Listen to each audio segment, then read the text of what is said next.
Hey, what's up? It's Milo from Trans Men Society and welcome to this video on ways to cope with dysphoria on particularly bad days. In this video I'm going to go over 10 things that I've used that have helped cope with dysphoria, especially in places like school where you can't just, go home, so hopefully this will help a lot of you out. Also, a quick thank you to everyone who's subscribed to the channel because I'm like 15 subs away from 1,000 subscribers when I'm going to be doing a face reveal, so yeah, I'm super excited. Thank you so much for everyone who's supported this channel.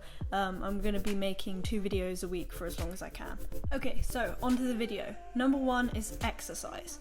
So exercise can be really helpful for dysphoria because number 1, it's a stereotypically sort of masculine thing to work out and go to the gym, so it can make you more muscular, which can also help with passing if you're worried about that.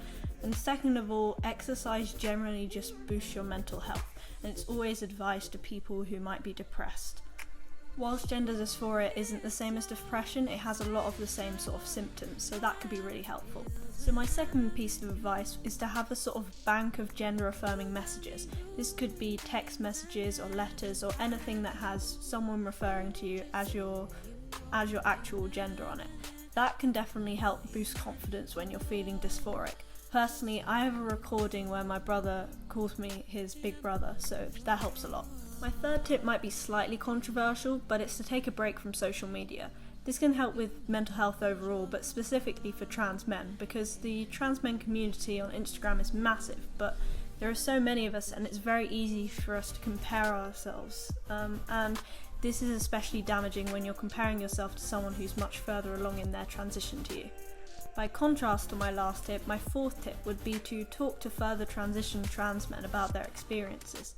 This can not only give you an insight to the future and make you feel better, but it can help put things into perspective and they can tell you about what they did to cope. Number 5 is to look to the future. Gender dysphoria can be present throughout your entire life, but chances are a lot of it will go when you're able to transition. So, looking at YouTubers or films with trans characters can be really helpful because it can help you see how you could be in the future and therefore diminish your dysphoria slightly. This is part of the reason why representation of trans people in films, etc. is really important, and I definitely encourage any trans filmmakers watching this to include trans people in your fiction. Number 6 is to talk to someone about your experiences. They might be able to help. For example, you could talk to a parent, a friend, or possibly even a medical professional if you're able to do that. Number 7 is to experiment with your appearance. I have videos on my channel about binding, packing, etc. This isn't helpful for every trans guy, but for some people it can just give you that extra push to make you less dysphoric throughout the day, especially if you have to go somewhere like school. Number 8 would be to join a community or club that doesn't focus on looks whatsoever. For example, I joined the combined cadet force at my school, which definitely helped a lot, and army training was super fun. Number 9 works for any mental health issue, but you could always try expressing your dysphoria through something like art or music. This can help you put it into perspective and deal with it in a more sort of physical way. This is a good replacement for something like self-harm, but if you are going through something like that, then you should definitely seek professional help.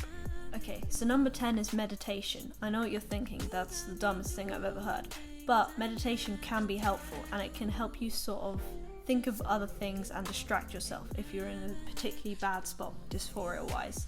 I've used this and my mom's kind of helped me use it. I would definitely recommend it. You can get apps for it which are quite helpful, or there are people on YouTube. Okay, so that was my 10 tips to help cope with dysphoria. If you'd like to see any more similar videos, be sure to like this video or comment the video ideas you'd like to see. Hopefully next time I see you guys it'll be with my actual face, which is kind of freaky to think about. So yeah, be sure to subscribe and hopefully I'll see you on Tuesday. Okay, bye!